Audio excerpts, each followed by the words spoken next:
Pelan ya, kita ngobrol santai. Saham itu kelihatannya rame, tapi nggak semua saham bisa dibeli rame-rame. Kenapa?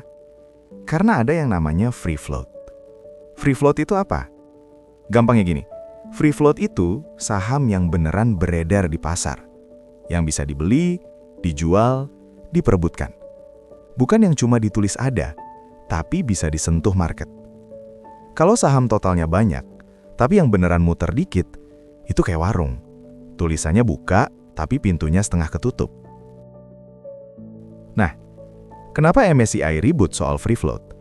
Karena MSCI itu ngurusin duit gede, dana pensiun, reksadana global, investor raksasa. Mereka nggak bisa masuk pelan-pelan, mereka masuknya rame-rame. Kalau free float kecil, masuk dikit, harga loncat.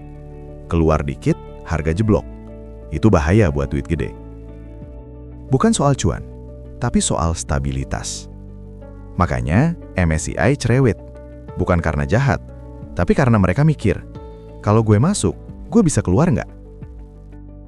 Terus kenapa Indonesia naikin batas free float ke 15%? Karena market kita mau dianggap lebih dewasa, lebih siap, lebih stabil.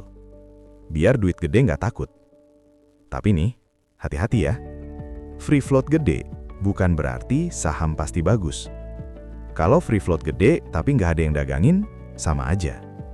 Free float kecil juga bukan berarti jelek, tapi lebih gampang digoyang, lebih berisik, lebih berbahaya buat retail.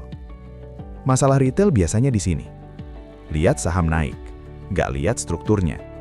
Lihat ijo, nggak tanya, ini aman nggak kalau rame? Buat retail, pertanyaannya bukan bisa naik nggak, tapi kalau rame, gue masih selamat nggak? Kalau MSCI aja mikir gue bisa keluar nggak, masa retail mikir yang penting masuk dulu? Ingat, market itu bukan lomba nekat. Tugas retail cuma satu, tetap hidup.